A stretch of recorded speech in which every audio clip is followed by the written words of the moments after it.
Reckless wife cheated but forgot she was using my card. I filed and got full custody. She's broken and mad.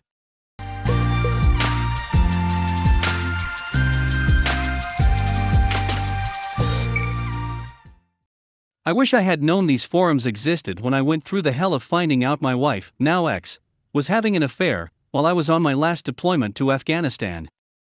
Not that I would wish the experience on anyone, but I have found it helpful to hear from others that have had similar experiences, and to know that I'm not alone in feeling the anger and pain, even years later. So here's my contribution.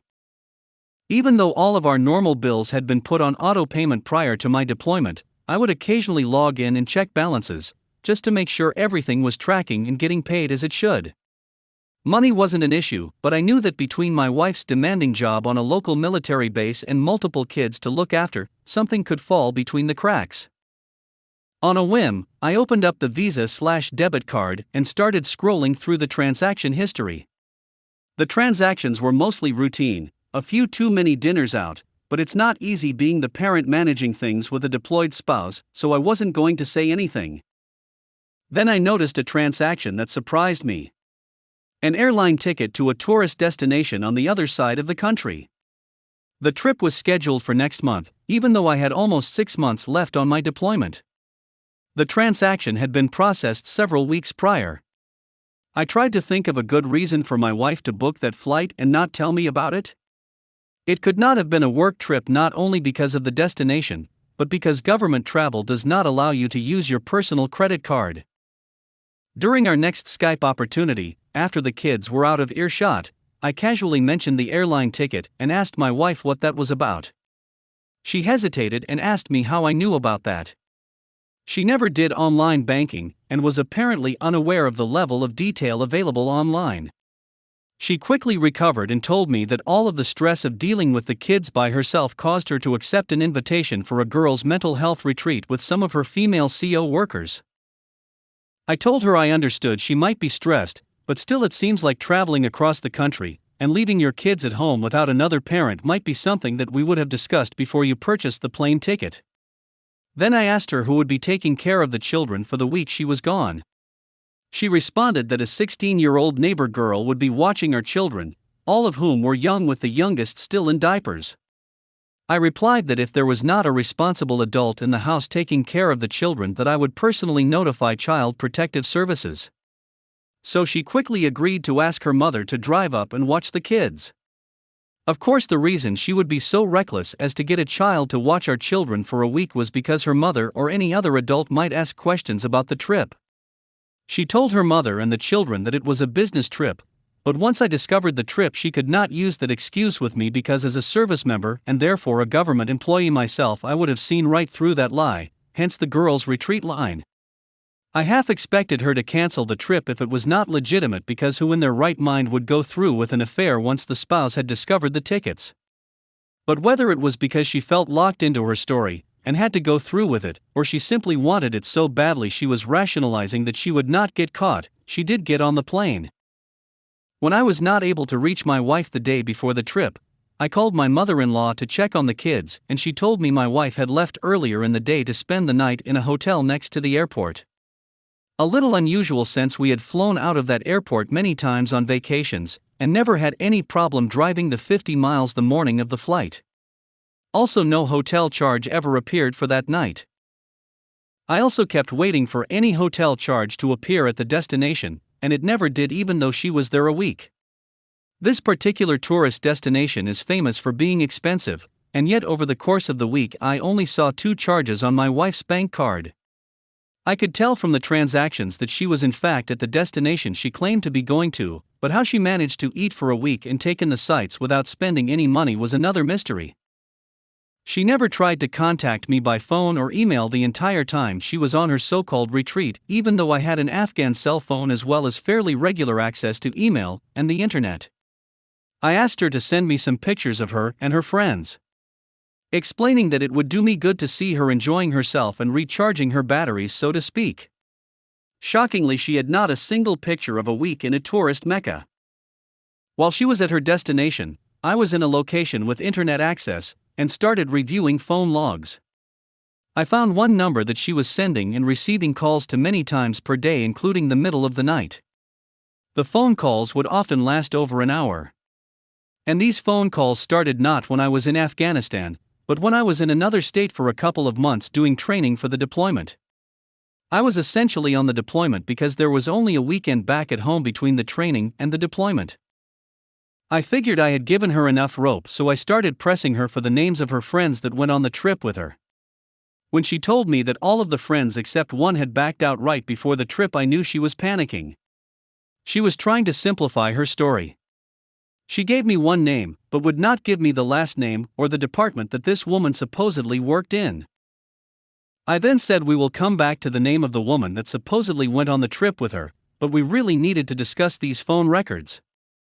I gave her the name the phone number was associated with. Turns out that was her affair partner's father. Then I pointed out the fact that going back to the time I began my pre-deployment training up until the present, she was calling this guy 10 to 20 times a day. The only exception was there were no calls to or from that number after she left for the supposed hotel the night before her trip, and there were no calls to or from that number the entire time she was on her retreat. Furthermore, the calls only started back during the time she would have been driving home from the airport after her return trip. I told her that I found it odd someone who she could not resist talking to a minimum of 10 times a day for a year simply dropped off her phone log the night before her flight when she was supposedly in a hotel near the airport, and then resumed like clockwork about an hour and a half after her return flight landed. I had to end that call abruptly, but by the next time we spoke I had confirmed through a friend at that command that there was no woman with that name at her command. I informed her I had proof that the woman she claimed to have gone to the destination with was fictitious, and that we had already established the man with the mystery phone in his pocket was on that trip with her.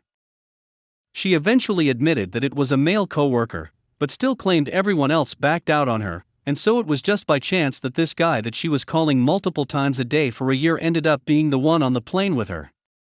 However, once again she could not provide a single name of a person who would substantiate the story that they had originally been planning to go on the trip. Ultimately, she admitted there was never anyone else except this guy that was going with her. The inability to produce a hotel receipt or show any transaction for a hotel on her bank card forced her to admit that she shared a room with him, but she claimed it was a suite. Just two friends sharing expenses. I pointed out that according to the phone records it would suggest that this same guy spared you a hotel expense the night before the flight as well. I told her she was a liar and a cheat and that I wanted a divorce. She then started wailing like someone that just received bad news on Judgment Day. She then got the kids involved, forcing them to hold the camera so that I could see her, or sprawled out on the kitchen floor bawling and begging me not to leave her. I didn't continue the call because I did not want to discuss it in front of the children. For the remainder of the deployment, I would periodically grill her just to watch her squirm and tell more lies that I could catch her in. When I finally returned from deployment and took a cab to the house to pick up some clothes and uniforms, she tried to come on to me because she knew if she convinced me to sleep with her it would reset the clock on the 12-month divorce waiting period in our state, which had been running since I emailed her that we were separated pending a divorce 6 months ago. I told her that I may have been in Afghanistan for a year, but I still wasn't that desperate. After another week of begging and pleading, she asked me if there was anything she could do to make me consider not divorcing her. She offered a one-sided open marriage so that I could get my revenge.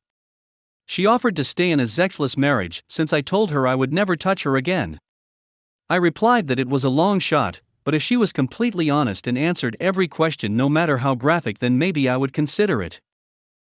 She started telling me about when they met and the first time they hooked up, but it didn't take long before I was spotting inconsistencies and demonstrable lies in her story.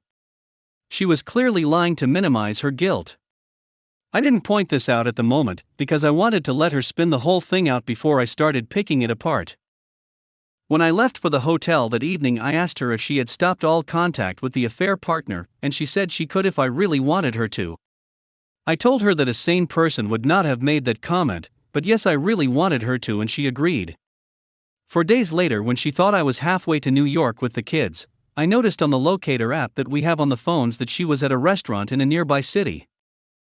Since she thought I was out of town, I waited until the tracker showed her back at home, waited a few minutes and walked in on her and an affair partner in our bedroom. There was only her car in our driveway, so either they drove her car from a restaurant that was over an hour away or they parked her in a hidden location so that the neighbors would not see. The AP bolted, but my son said, "Isn't that Tom?" Not his real name, and only then did I confirm the guy running down the street was the affair partner. That is also when I realized that not only did my kids know him, they were on a first-name basis. My wife tried to say that he had just come down the hour and a half from where he lives to check out the new bathroom light fixture. She was getting clearly agitated and finally snuck past me, jumped in her car, and left for about 20 minutes. My guess is she picked up an affair partner down the street and transported him about a mile away to a shopping center where his car was probably hidden. I could go on for days with the individual lies that she told over the coming days and months. But we learned through the guardian ad litem and the custody fight that the affair partner had practically been living at our house. The AP had picked up the kids from school and daycare. AP, my then wife, and the kids went on outings as a family. Sometimes this guy even took my kids out without my wife. My son even walked in on him in the shower in his mother's bedroom once. After I got full custody, the kids moved with me to another city. I try to be civil and co-parent, but it's not always easy. My ex-wife tried to convince her friends and family that I had been the one cheating. Absolutely not true ever. Ever since the divorce, she has begged me to take her back. I either don't respond or change the subject, but whenever she makes that suggestion, it feels like D-Day all over again. I try my best to forgive her because I think she has deep-seated mental issues that contribute to this behavior. I say that because before I met her, she was engaged to a guy that was about to start medical school, and he broke it off after catching her cheating. I can forgive the people that try to destroy me on a regular basis, but I cannot and will not ever forgive her for what she put my children through. Believe it or not, I've only hit the high points, but I hope reading this, and knowing there is light at the end of the tunnel, might help someone going through the same experience at the moment. We have reached the end of the story. Let's listen to some of the comments by our Reddit listeners. Comment 1. Sorry this happened to you, but glad you stood firm and didn't fall for any of her gaslighting. What your ex-wife did was despicable, not to mention she put your children in danger. How old were the kids, BTW? It's interesting that you got full custody. I wonder what her friends have to say about that. OP reply. I deliberately omitted the ages of the children, but the youngest one was in diapers, and the middle child wasn't too much older. The oldest child was old enough to have some idea of what was going on when the affair partner was there every day, but the oldest had a bad relationship with her mother and was afraid to get involved.